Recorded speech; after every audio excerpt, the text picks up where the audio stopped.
السلام علیکم۔ بسم اللہ الرحمن الرحیم وبہ نستعین وہو خیر ناصر و معین۔ ہمارے درس اور کلاس کا جو موضوع ہے اور عنوان ہے وہ ہے علم اخلاق۔ اخلاق ایک علم ہے اور اس کو علم قرار دیا گیا ہے، یعنی سیکھنے اور سکھانے سے دونوں سے اس کا تعلق ہے۔ اخلاق کوئی ایسی شے نہیں ہے کہ انسان اس کو ایک مجلس کی طرح بیان کرے اور سامع اس کو سننے کی حیثیت سے سن لے اور کام ختم ہو جائے۔ ایک اخلاق اس علم کا نام ہے کہ انسان اس کو پڑھے، سمجھے اور اپنے اندر اس کو اتارنے کی اور سمونے کی کوشش کرے کہ وہ علم اور اخلاق انسان کے اندر اتر جائے اور پیوست ہو جائے۔ آپ سبھی حضرات نے علم اخلاق کے دروس میں یا کلاسز میں شرکت کی ہوگی اور اس کے سے واقف بھی ہوں گے آپ کہ اخلاق کسے کہتے ہیں۔ ہمیں اس پر بحث نہیں کرنا ہے، صرف اس بات کو ابھی آپ کی خدمت میں پیش کرنا ہے کہ اخلاق کی ضرورت انسان کو کیوں ہے۔ اللہ نے اس انسان کو خلق کیا اور پیدا کرنے کے بعد انسان کو کریم قرار دیا اور چاہا کہ یہ انسان شریف، اشرف، افضل، کریم بن کر رہے، اور جیسے کہ اس نے قرآن مجید میں کہا فرمایا کہ وَلَقَدْ كَرَّمْنَا بَنِي آدم، ہم نے مکرم اور محترم بنایا ہے انسان کو بفضل بنایا ہے، ہم نے فضیلت دی ہے۔ تو اس انسان میں ان صفات کا آنا ضروری ہے کہ جو صفات اچھے ہوتے ہیں، نیک ہوتے ہیں، بہتر ہوتے ہیں، اور اسی طریقے سے اس انسان کے لیے ضروری ہے کہ وہ صفات جو جانوروں میں پائے جاتے ہیں کہ کسی کا مال نوچ کے، کھسوٹ کے، کسی کو مار کے، کسی کو غصب کر کے، یہ جو صفات حیوانی صفات ہیں یہ انسان میں نہ پائے جائیں۔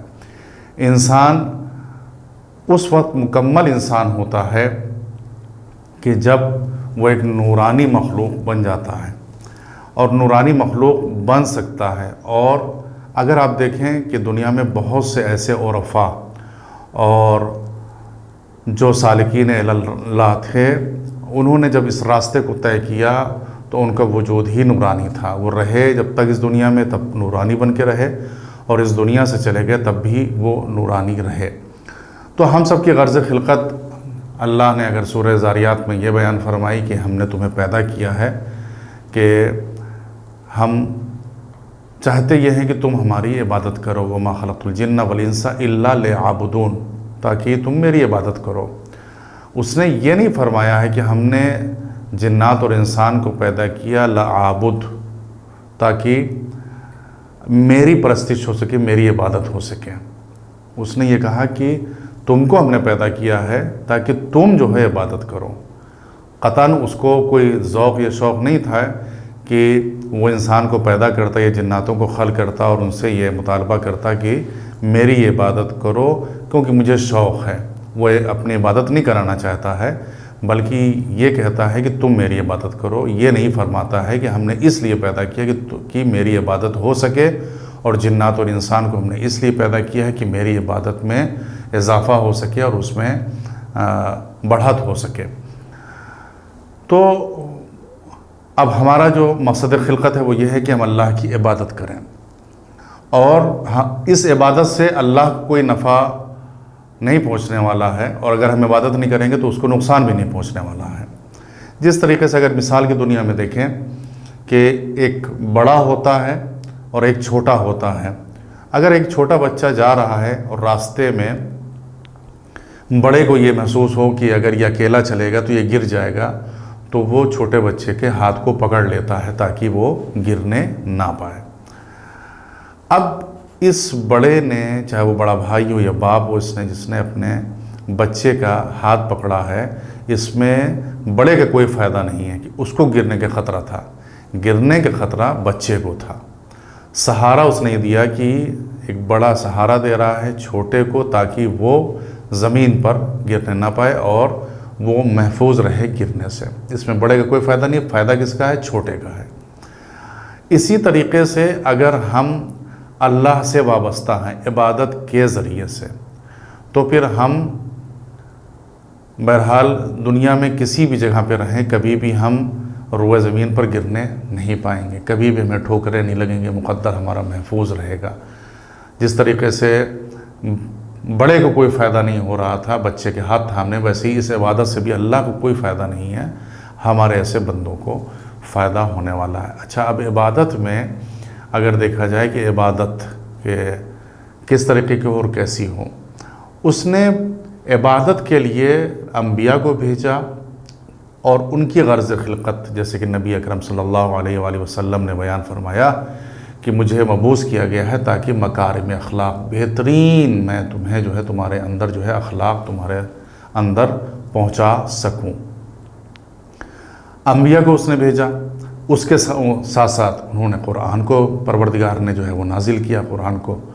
قرآن کے لیے اگر اس نے فرمایا کہ انا انزلناہ فی لیلۃ القدر، کہ ہم نے اس کو نازل کیا ہے شب قدر میں، وہیں وہ اور بھی ایسی چیزیں ہیں جو آسمان سے وہ نازل کرتا ہے۔ مثال کے طور پر بارش ہے، بارش کو بھی اس نے جو ہے وہ اوپر سے آسمان سے نازل فرمایا ہے۔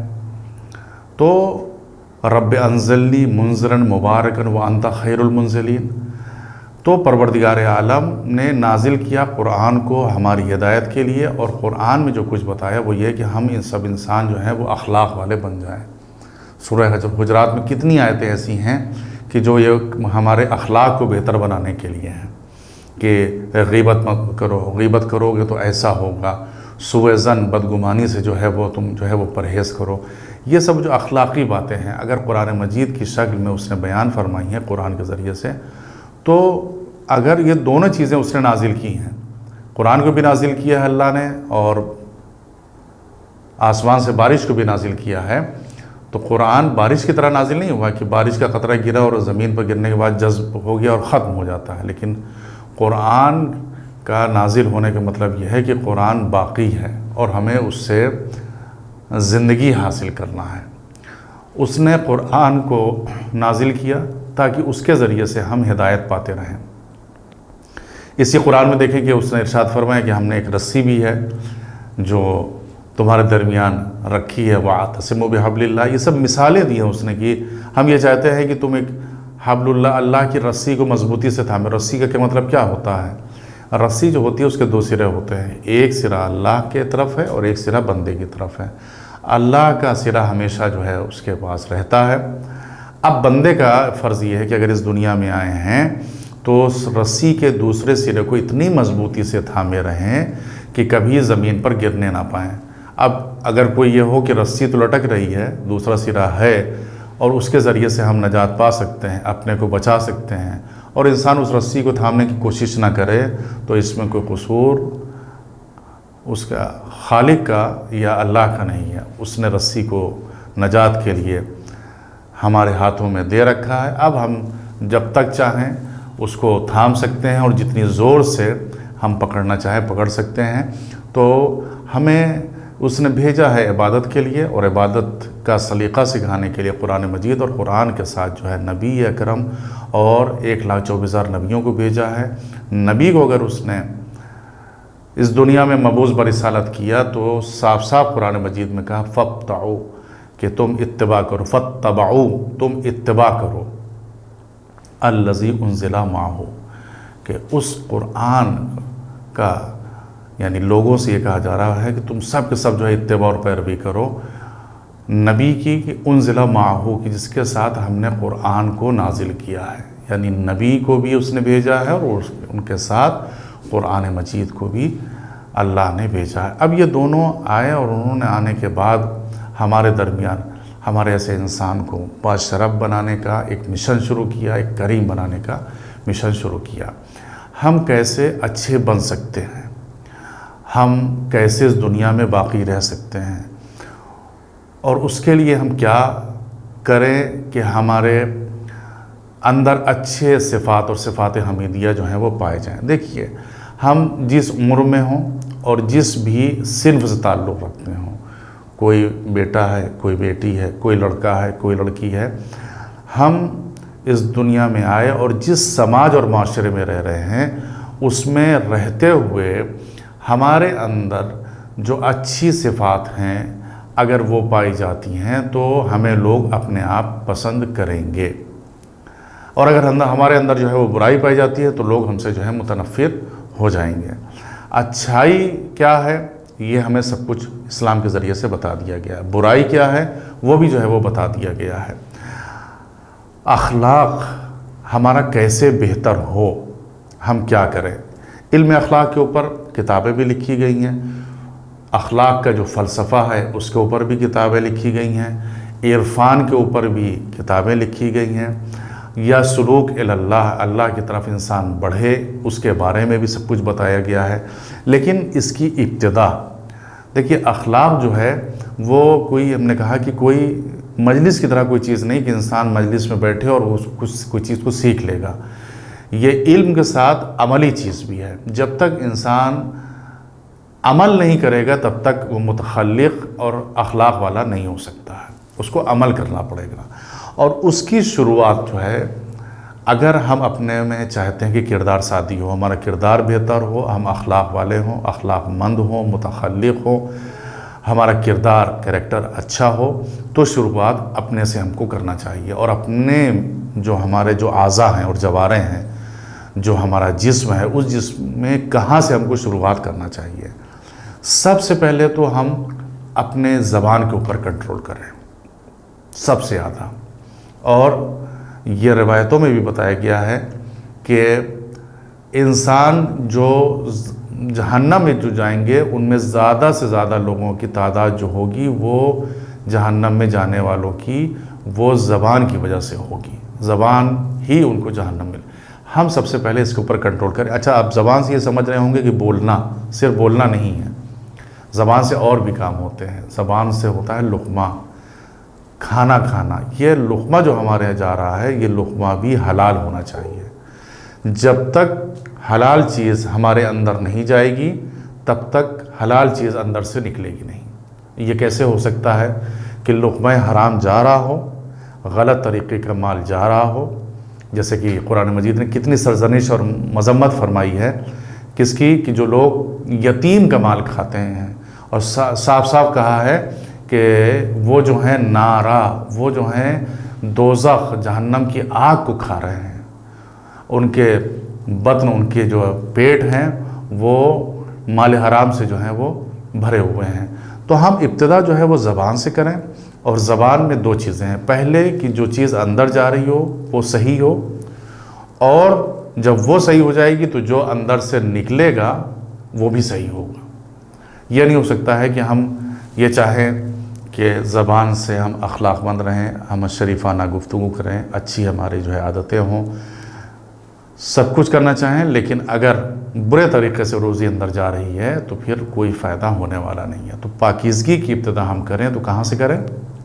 زبان سے کریں، زبان سے ابتدا کریں، اور اس میں کلام کو کم سے کم کریں، صرف وہیں پر بولیں جہاں پر بولنے کی ضرورت ہے، اور وہاں پر خاموش بھی نہ رہیں کہ جہاں پر بولنا چاہیے۔ یہ نہیں کہ ہمیشہ انسان خاموش رہے، بلکہ جہاں پر ظلم، زیادتی، تعدی ہو رہی ہے وہاں پر بولنا بھی چاہیے، جہاں پر کسی کا حق لیا جا رہا ہے، مظلوم کے حق میں آواز بلند کرنا چاہیے۔ ہمیشہ سکوت اور ثابت انسان کو نہیں رہنا چاہیے، خاموشی سے کام نہیں لینا چاہیے، بلکہ ہمیشہ جو ہے جہاں پر ہو۔ قرآن مجید کا ایک جملہ ہے، بہت اچھا جملہ ہے، کہ وہ یہ فرماتا ہے صفت بیان کرتے ہوئے کہ ایسے بہت سے لوگ ہیں کہ یستمعون القول، کہ جو بات کو سنتے ہیں۔ اس نے یہ نہیں فرمایا کہ یستمعون القائل، کہ کہنے والے کی بات کو سنتے ہیں، بلکہ اس نے یہ فرمایا کہ بات کو اچھے سے جو ہے وہ سنتے ہیں۔ یعنی قرآن مجید کا اشارہ یہ ہے کہ قائل کو مت دیکھو، قول کو دیکھو، کہنے والے کو مت دیکھو، قول کو اچھے سے سنو کہ وہ کیا قول ہے اور کیا کہا جا رہا ہے۔ تو ہم اگر اپنے اندر پاکیزگی لانا چاہتے ہیں علم اخلاق کے ذریعے سے، تو ابتدا زبان سے، پھر زبان کے بعد منزل آتی ہے نظر کی، اور پھر ایک اور منزل آتی ہے کانوں کی۔ یہ تینوں جو ہیں آپس میں ملے جلے ہیں۔ پہلے ہمیں جو ہے ان سب چیزوں پہ کنٹرول کرنا پڑے گا۔ اچھا، بات یہ آتی ہے کہ خاص طور سے نوجوانوں میں جو بچے ہیں کہ ان کو یہ شکایت ہوتی ہے بعض بات کہ میرا ذہن ایک جگہ نہیں رہتا ہے، ذہن بھاگتا ہے۔ ہم لوگ میں حلال بھی کھاتے ہیں، ہم نامحرم کی طرف دیکھتے نہیں، نظر کو بچاتے ہیں، جہاں پر غیبت ہو رہی ہوتی ہے وہاں سے ہم ہٹ جاتے ہیں، لیکن ہمارا ذہن جو ہے کبھی ایک جگہ نہیں رہتا ہے۔ نماز پڑھ رہے ہیں تو کبھی ذہن ادھر جائے گا، کبھی ادھر جائے گا، کبھی ادھر جائے گا۔ یعنی ہم کسی وقت عبادت کر رہے ہوتے ہیں تو اس وقت ہم فوکس نہیں کر پاتے ہیں، اللہ سے ہمارا رابطہ جو ہے قوی نہیں ہو پاتا ہے۔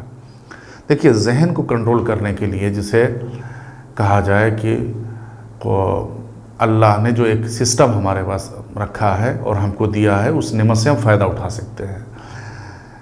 ذہن کو ہم ایک جگہ پر لے جائیں، تھوڑی دیر تک اس ذہن کو اپنے وہیں پر روکے رکھیں، متمرکز رکھیں، ہمارا ذہن ایک دم مرکوز رہے، مرکزیت حاصل کریں، سینٹر ہمارا جو ہے رہے۔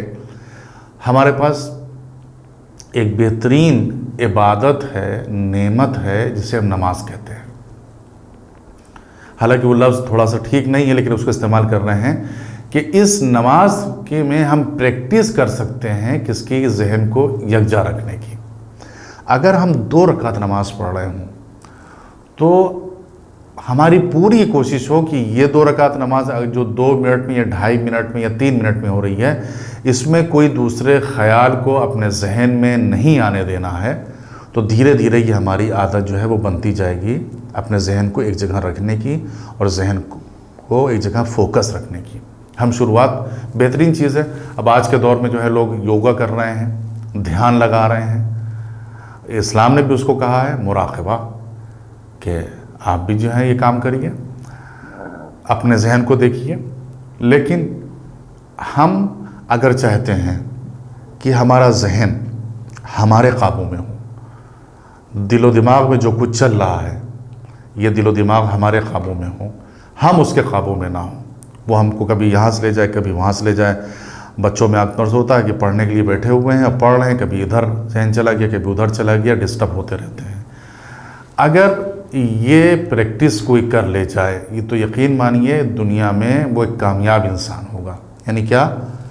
کہ ذہن کو ایک جگہ رکھنے کی عادت اس میں بن جائے۔ اور اس کے لیے ہم نے کہا کہ نا ایک نعمت ہمارے پاس ہے، نعمت صلاۃ، نماز ہے۔ 2 رکعت سے شروع کریں، پھر دھیرے دھیرے جیسے ظہر میں پہنچیں گے۔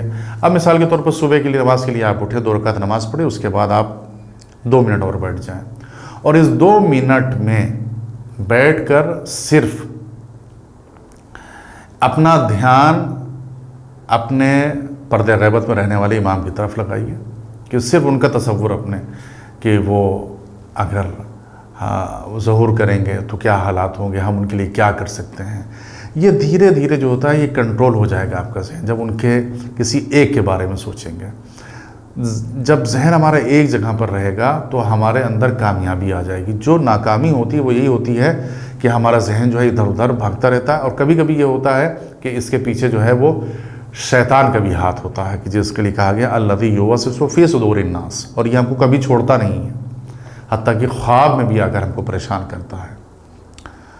کبھی کہتے ہیں نا کہ شک ہو گیا، شک چلیے ہونا ایک اچھی بات ہے، اللہ نے رکھا ہے انسان کی شک ہو، اور شک کی وجہ سے انسان کبھی کبھی جو ہے وہ محفوظ رہتا ہے، یعنی ایک ٹھوکر لگنے سے یا کسی آفت یا خطرے سے، یہ شک ہی ہوتا ہے جو انسان کو محفوظ رکھتا ہے۔ شک اللہ نے انسان میں رکھا ہے اور ضروری ہے شک، لیکن یہ شک اگر آگے بڑھتا ہے کبھی انسان کثیر الشک ہو جاتا ہے، بہت زیادہ شک کرنے لگتا ہے۔ تو فقہا یہ کہتے ہیں کہ اگر نماز میں انسان کثیر الشک ہو گیا تو پھر جو ہے اس کا جو ہے کچھ اس کے لیے کوئی مسئلہ نہیں ہے، وہ اپنے شک کے اوپر کوئی جو ہے وہ توجہ نہیں کرے گا۔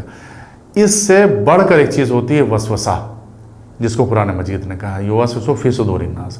یہ وسوسہ جو ہوتا ہے یہ ضروری نہیں کہ جاگنے ہی میں ہو، شک ہوگا تو جاگنے میں ہوگا، لیکن وسوسہ سونے میں بھی ہوتا ہے۔ شیطان جو ہوتا ہے وہ سونے میں بھی انسان کے اوپر غالب، اسی لیے اہل علم اخلاق میں کہا گیا ہے اور عرفاء نے، اور جو لوگ اس راستے پہ چل رہے ہیں کہ سو تو رو بقبلہ سو، سو تو باوضو سو، سو تو مثلاً آیت الکرسی پڑھ کر سو تو سورہ الہاکم التکاثر پڑھ کر سورہ تکاثر پڑھ کر یا سورہ قل هو اللہ پڑھ کر تاکہ شیطان جو ہے، یعنی یہاں تک کہ بتا کہ کس کروٹ سو، تاکہ شیطان سونے میں بھی تمہارے اوپر حملہ کرنے سے جو ہے وہ جو چاہتا ہے کہ حملہ کر سکے وہ حملہ تمہارے اوپر نہ کر سکے، شیطان تمہارے اوپر حملہ نہ کر سکے۔ تو ہم اگر چاہتے ہیں کہ ہم آراستہ ہوں، لوگ ہم سے محبت کریں اور ہمارے اندر جو ہے اخلاق اچھا ہو، ہمارے اطوار طور طریقے اچھے ہوں، ہم ایک شریفانہ زندگی گزاریں، تو ہمیں سب سے پہلے اپنے سے جو ہے وہ ابتدا کرنا چاہیے۔ اور یہ علم اخلاق پڑھ کر صرف نہیں حاصل ہوتا ہے، پڑھنا ضروری ہے، بغیر پڑھے بھی نہیں کام چلے گا، لیکن پڑھ کر کتاب رکھ دینے سے بھی فائدہ نہیں ہے جب تک اس کو عملی طور سے اپنے اندر اتارا نہ جائے۔